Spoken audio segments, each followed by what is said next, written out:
chega final do ano e com ele também as nossas queridas férias. E aí surgem as dúvidas, porque normalmente o empresário ele está acostumado a fazer o acordo com o seu funcionário, olha para o funcionário, mês que vem você estará de férias, beleza? Beleza, todo mundo concordou, todo mundo está feliz da vida que vai ter férias. E ele esquece de comunicar a contabilidade. E a contabilidade, por sua vez, não é porque ela seja enxerida e queira saber de como vai funcionar, mas sim porque o fisco, o governo, ele precisa saber disso. Então, as férias elas precisam ser comunicadas com no mínimo 30 dias de antecedência. E esse comunicadas é pedir para que o contador emita o aviso prévio de férias pro colaborador e isso fazer ele assinar para que fique tudo registrado. Esse aviso de férias é para que o funcionário fique ciente que nesse período que consta nesse contrato, digamos assim, que ele não vai precisar estar na sua empresa.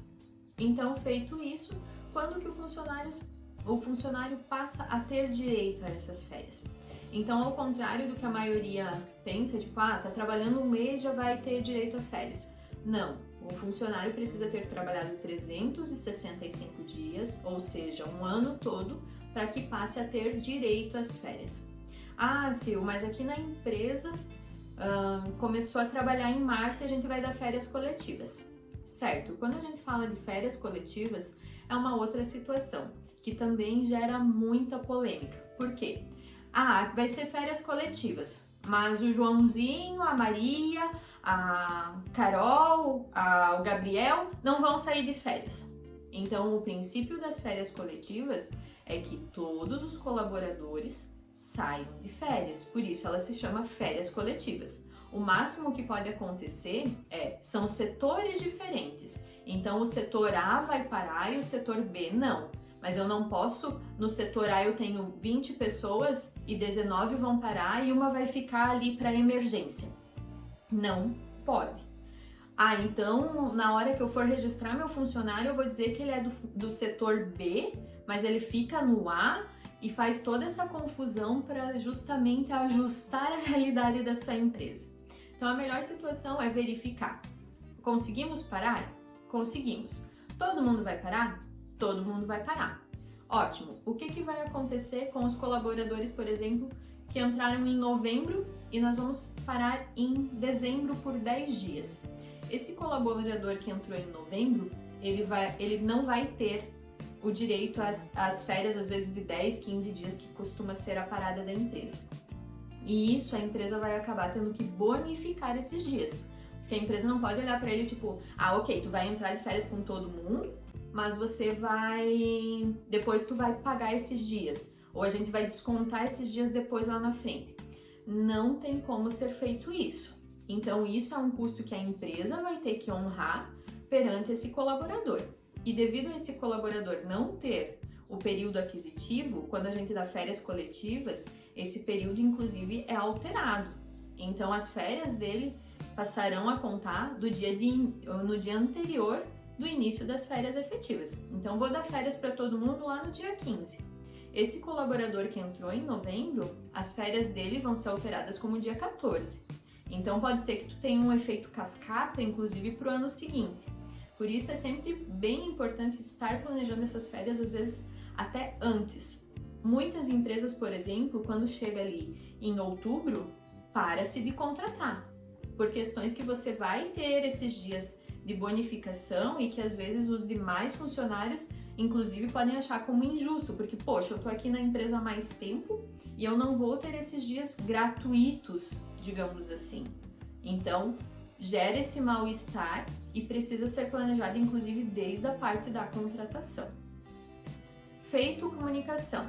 30 dias antes, não é férias coletivas, a pessoa tinha os dias de direito. 2 dias antes do início das férias, tem que ser feito o pagamento das férias desse colaborador, inclusive com a antecipação salarial pertinente. Mas ele vai gastar todo esse dinheiro, quando ele voltar de férias ele não vai ter o pagamento dele cheio, e aí vai pedir adiantamento salarial.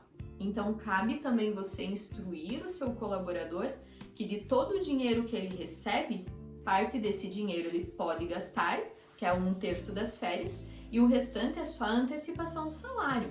Então, se ele tem aluguel, água, luz, enfim, os gastos da casa dele para pagar no mês seguinte, ele precisa estar reservando ou até mesmo fazendo o pagamento antecipado dessas contas para evitar dor de cabeças para ele mesmo.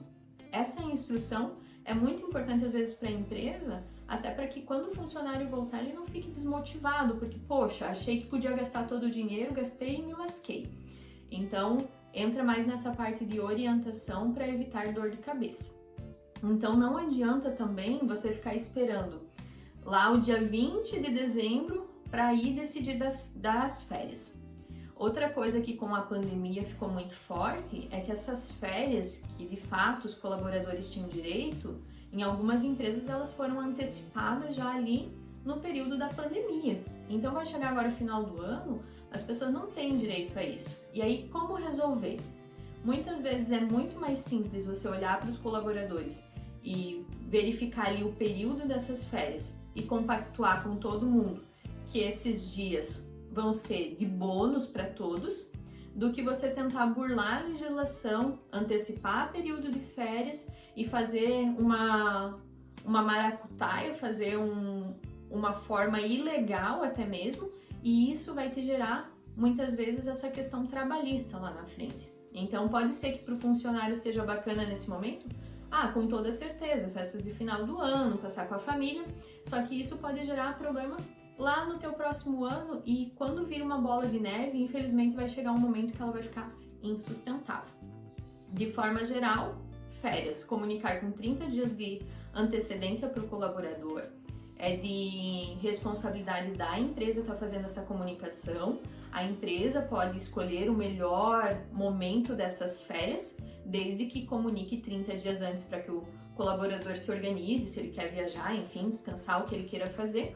E o pagamento 2 dias antes de sair para as férias. E mais uma coisa que normalmente acontece, vou dar as férias iniciando na sexta-feira. Não pode. Perante a legislação, você precisa dar as férias com 2 dias que antecedam feriado ou final de semana. Então, se for feriado na quarta-feira, pode começar as férias na segunda. Se for dar as férias antes do final de semana, inicia-se na quinta-feira. Esses são os cuidados básicos que a gente precisa ter com relação às férias.